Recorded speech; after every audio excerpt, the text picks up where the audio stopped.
sholawat sebanyak mungkin. Insya Allah. Caranya gimana? Tengah-tengah ngobrol, sisipin ajak orang sholawat. Nanti insya Allah teman kita jadi ahli sholawat, keluarga kita jadi ahli sholawat, ya sahabat kita jadi ahli sholawat, tempat kita duduk otomatis tersolawati. Akhirnya tempat kita jadi berkah, terjaga insya Allah dari maksiat dan banyak maksiat.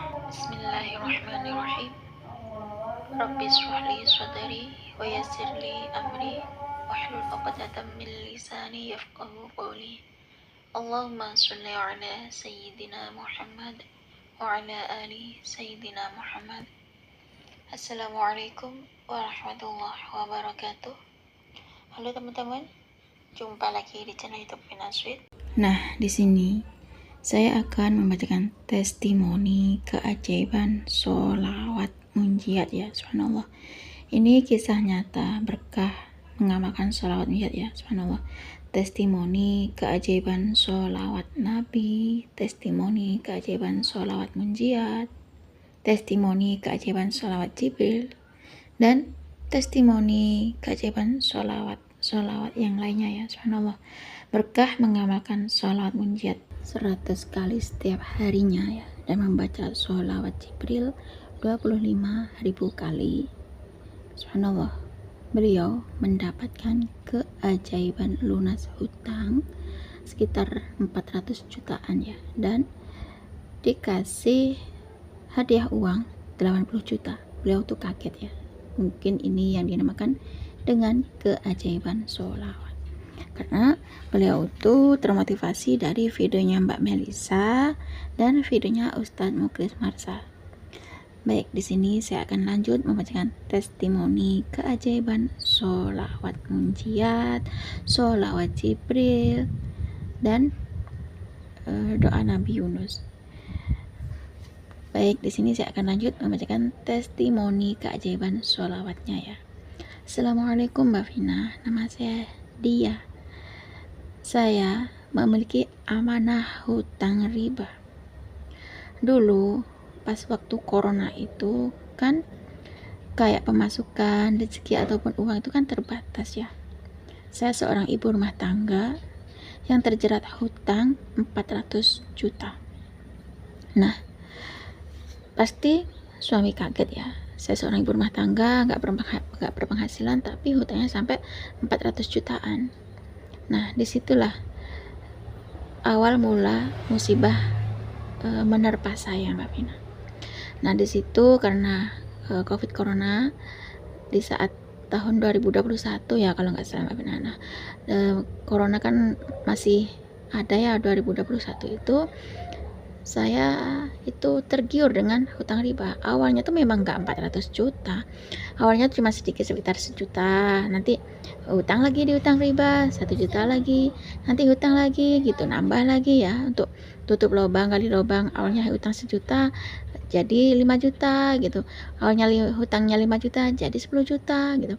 Awalnya hutangnya 10 juta jadi 50 juta gitu, sampai di hutang 400 jutaan itu, Mbak Vina. Nah, karena saya tuh belum istiqomah baca sholawat ya, jadinya tuh saya tuh mikirnya tuh kayak aku bisa loh sendiri gitu loh, kayak ngandelin diri sendiri, nggak ngandelin Allah gitu, Mbak Vina. Ternyata saya salah di situ, Mbak Vina.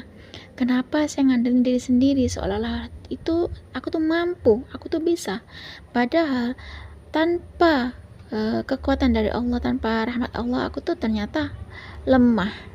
Nah, ketika sama Allah dikasih ujian dengan hutang riba ya, terjerat hutang riba, di situ aku baru tersadar ketika aku terpuruk ya. Nah, di saat itu Mbak Vina, saya itu kan nyari-nyari tentang pelunas hutang ya. Di situ muncullah videonya Mbak Melisa. Nah, di situ saya lihat videonya Mbak Melisa ya. Saya scroll videonya Mbak Melisa itu, Mbak Vina. Saya tontonin videonya Mbak Melisa tentang lunas hutang ya. Ada videonya Mbak Melisa dari sekitar yang 3 tahun yang lalu gitu. Pokoknya hampir semua videonya Mbak Melisa itu aku tonton, Mbak Vina. Nah, di situ ternyata tentang pelunas hutang, ternyata suruh baca sholawat. Akhirnya saya itu telepon kirim WA ke Mbak Melisa gitu. Akhirnya katanya Mbak Melisa, saya disuruh baca sholawat gitu ya, supaya segala urusan mudah, segala apapun itu dimudahkan oleh Allah. Akhirnya Mbak Melisa menyarankan saya untuk membaca sholawat munjiat. Nah, awalnya saya tuh memang membaca sholawat munjiat ya, tapi kan aku ngomong sama Mbak Melisa kalau Mbak Melisa, saya kan belum hafal sholawat munjiat. Kalau seandainya saya membaca dengan buku ataupun mendengarkan YouTube tuh gimana gitu Mbak Melisa. Terus katanya Mbak Melisa, oke, gak apa-apa gitu. Memang hampir semua orang tuh banyak yang belum hafal sholawat munjiat ya. Awalnya cuma membaca sholawat munjiat katanya Mbak Melisa. Lama kelamaan nanti hafal sendiri sholawat munjiat. Nah, di situ aku baca sholawat ya. Kemudian ternyata aku nyari-nyari lagi nih amalan apa supaya aku cepet lunas hutangnya itu loh. Ternyata di situ keluar videonya Pak Ustadz Mukhlis Marsal. Nah, di situ saya juga WA ke Pak Ustadz Mukhlis Marsal, Mbak Vina. Di situ ternyata direspon sama Pak Ustadz Mukhlis Marsal. Nah, kemudian saya ada komunikasi sama Pak Ustadz Mukhlis Marsal. Katanya Pak Ustadz Mukhlis Marsal, kalau lagi banyak masalah, banyak-banyak baca sholawat Jibril, katanya Pak Ustadz Mukhlis Marsal, begitu Mbak Vina. Terus kalau bisa usahakan dalam sehari itu, katanya Pak Ustadz Mukhlis Marsal, dalam sehari itu baca sholawat Jibrilnya 25.000 kali. Itu pesan dari Pak Ustadz Mukhlis Marsal, Mbak Vina. Kalau dari Mbak Melisa itu disuruh membaca sholawat munjiat ya. Saya cuma baca sholawat munjiat 100 kali, Mbak Vina. Nah, di situ ternyata setelah saya mengamalkan sholawat Jibril dari Pak Ustadz Mukhlis Marsal itu ya, yang katanya disuruh mengamalkan sholawat Jibril 25.000 kali dalam seharinya, karena supaya masalah itu cepat terselesaikan. Terus kalau dari Mbak Melisa itu baca sholawat munjiat agar segala urusan dimudahkan oleh Allah Subhanahu wa taala. Nah, di situ ya Mbak Vina, saya mengamalkan seperti saran dari Pak Ustadz Mukhlis Marsal, yakni baca sholawat Jibril 25.000 kali. Sedangkan dari Mbak Melisa, saya membaca sholawat munjiat 100 kali. Nah, pada malam hari kan saya dikasih tahu sama Pak Ustadz Mukhlis Marsal ya, disuruh sholat hajat di rakaat pertama setelah Fatihah saya membaca surat Al-Kafirun 10 kali. Di rakaat kedua, katanya Pak Ustadz Mukhlis Marsal itu, saya disuruh membaca surat Al-Ikhlas 10 kali setelah Al-Fatihah. Nah, setelah salam disuruh sujud syukur ya. Terus di situ saya disuruh membaca tuh seperti istighfar, sholawat, dan Rabbana Atina, dan subhanallah walhamdulillah wala ilaha illallah akbar itu. Kemudian saya berdoa. Nah, setelah itu saya membaca istighfar ya, baca istighfar itu. Terus saya membaca doanya Nabi Yunus yang la ilaha illa anta subhanaka inni kuntu minadh dhalimin itu. Kemudian saya banyak-banyak baca sholawat sampai menjelang subuh. Kemudian Mbak Vina, saya setelah adzan itu saya sholat sunnah qabliyah subuh. Setelah sholat sunnah qabliyah subuh, saya membaca tasbih malaikat 100 kali Mbak Vina. Kemudian saya lanjut dengan sholat subuh, terus saya sholat duha Mbak Vina. Juga nggak ketinggalan saya untuk sholat tahajud ya. Saya usahakan setiap hari itu sholat duha nggak pernah ketinggalan Mbak Vina, yang namanya sholat duha itu. Terus setelah sholat duha ya saya baca surat Al-Waqiah. Nah, di situ waktu itu ada ya suatu bank yang memang harus dibayarkan. Nah, di sini kan saya udah berjanji nggak akan terjerat riba lagi. Nah, karena uang itu harus dibayarkan ya, memang harus mendesak, saya harus membayarnya. Jadi ya saya berusaha untuk pinjam ke seseorang yang mana itu juga riba ya. Ini seandainya saya pinjam uang 30 juta, nanti dikasih tempo 1 bulan tuh harus mengembalikan uang 38 juta. Terus ya udah nggak apa-apa lah, daripada aku harus menanggung banyak pikiran, beban, karena memang besok harus lunasi uang itu, hutang itu. Kemudian saya gini ngomong sama Allah, ya Allah, saya terjerat hutang riba lagi, sedangkan saya nggak kepingin, tapi mau gimana lagi ya Allah gitu.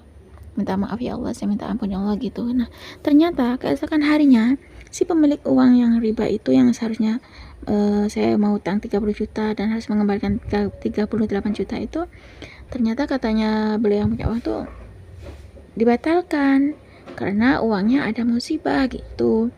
Nah, kemudian saya bingung harus gimana gitu. Ternyata katanya Pak Ustadz Muklis Marah, ya tetap perbanyak baca salawat Jibril sallallahu alaihi Muhammad itu 25.000 kali baca salawat Jibrilnya gitu. Terus saya juga baca salawat Mijat 100 kali ya. Dan di situ kemudian ternyata ada teman tuh aku tuh curhat gini-gini, terus teman aku tuh ngasih pinjaman gitu. Ya menurut saya ini adalah suatu keajaiban sholawat ya, meskipun itu hutang juga, setidaknya kan bukan riba gitu ya Mbak Vina. Nah di situ saya tuh lunasin hutang saya yang seharusnya mendesak itu, yang harus dibayarkan itu. Nah di situ alhamdulillah saya bersyukur banget Mbak, udah keluar dari jeratan hutang yang satunya.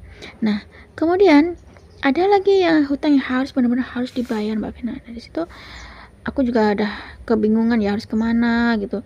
Aku sudah berusaha, aku sudah ikhtiar juru langit, aku udah baca salawat, aku udah baca salawat Jibril 25.000 kali, aku udah baca salawat Mijat 100 kali, ya udah baca istighfar, udah salat tahajud, salat hajat, salat sunnah qabliyah, terus sedekah subuh juga baca, atau saya salat duha gitu Mbak Vina. Ternyata di situ saya bingung ya, karena saya harus kemana gitu. Nah situ aku udah bingung mentok, udah pinjam sana kemarin udah nggak ada. Akhirnya saya ngomong sama ibu kalau saya mau menjual tanah. Nah saya kan udah cerita sama ibu kalau ini bla bla bla. Akhirnya ibu ngerti lah akhirnya dengan karena saya punya hutang sekian ya, akhirnya ibu saya tuh merestui kalau saya mau menjual tanah tersebut. Nah ternyata si pembeli tanah itu mau, kalau dia tuh mau membayar DP tanahnya tuh sebesar 80 juta, padahal tuh belum tanda tangan di atas materai Mbak Vina. Ternyata orang tuh percaya gitu aja. Nah setelah beliau tuh ngasih aku uang 80 juta, aku juga kaget ya, kok langsung percaya orang itu tanpa hitam di atas putih, tanpa tanda tangan di atas materai ya, ngasih uang 80 juta ke saya gitu. Habis gitu orangnya tuh nggak ada sampai sekarang, mungkin pulang kampung atau gimana ya. Tapi kalau memang setelah ini orangnya datang ya tetap lanjut di proses Mbak Vina, karena kan itu suatu amanah ya. Dan alhamdulillah ya, setelah saya mengamalkan salawat Jibril 25.000 kali, baca salawat Mijat 100 kali, atas izin Allah ya, hutang saya 400 juta itu lunas dalam waktu hitungan bulan, gak sampai 1 tahun Mbak Vina. Setelah saya mengamalkan salawat Jibril 25.000 kali dari Pak Muklis Marsal dan salawat Mijat dari Mbak Marisa itu, Allah kasih kemudahan demi kemudahan, berkah salawat ya, berkah salawat yang saya amalkan, berkah salawat yang saya istiqomahkan ya, meskipun itu masih gali lubang tutup lubang, setidaknya kan saya tidak riba lagi Mbak Vina, saya menutupi riba dari hutang tersebut. Nah ini mungkin berkah keajaiban salawat ya, subhanallah, Allah selalu bantu saya, Allah berikan kemudahan pada saya, berkah keajaiban salawat. Karena saya nonton video Mbak Melisa, berkah keajaiban salawat juga ya. Karena saya nonton videonya Pak Ustadz Muklis Marsal, berkah keajaiban salawat juga. Di situ Allah berikan kemudahan pada saya melunasi hutang saya sekitar 400 juta dalam hitungan bulan, nggak sampai 1 tahun. Dan saya lebih kaget lagi pas ketika dikasih uang 80 juta ya, cuma-cuma, maksudnya tuh belum tanda tangan di atas materai, dan di saat aku butuh uang mendesak. Nah itulah suatu keajaiban salawat bagi saya ya, karena saya memang belum ngerti dan harus bagaimana. Ternyata saya hanya bisa pasrah. Ketika saya sudah pasrah, disitulah Allah kasih kemudahan kepada saya. Mungkin perantara salawat tersebut, perantara salawat saya kepada Nabi Muhammad SAW, Allah berikan kemudahan dari segala urusan-urusan saya, termasuk lunas hutang ya Mbak Vina. Cukup sini saja Mbak Vina testimoni keajaiban salawat. Insya Allah lain waktu kalau saya ada testimoni lagi, akan kirim testimoni keajaiban salawat lagi. Wassalamualaikum warahmatullahi wabarakatuh. Waalaikumsalam warahmatullahi wabarakatuh. Terima kasih ya Kak atas kiriman testimoni keajaiban salawat. Subhanallah teman-teman. Di sini betul sekali, kalau lagi banyak masalah ya Kak, itu seperti saran Pak Ustadz Muklis Marsal, perbanyak baca selawat. Katanya Mbak Melisa pun juga gitu. Kalau dari Mbak Melisa baca selawat Munjiat, kalau dari Pak Ustadz Muklis Marsal baca selawat Jibril minimal lah 25.000 kali dalam sehari ya. Di situ kalau lagi banyak masalah ya, perbanyak baca selawat, istighfar ya, sedekah subuh misalkan ya, untuk sholat malam, sholat tahajud, sholat hajat ya, sholat duha, baca Al-Quran, dan pasrah, terutama pasrah pada Allah Subhanahu wa taala. Insya Allah Allah akan berikan jalan keluar ya, dan kita berusaha untuk minta ampun kepada Allah ya. Nah, cukup segini saja teman-teman yang bisa saya sharing. Semoga kisah keajaiban sholawat munjiat dan sholawat Jibril itu tadi bisa menginspirasi kita semua. Semakin banyak kita baca sholawat, maka semakin banyak berkah yang kita dapat. Assalamualaikum warahmatullahi wabarakatuh.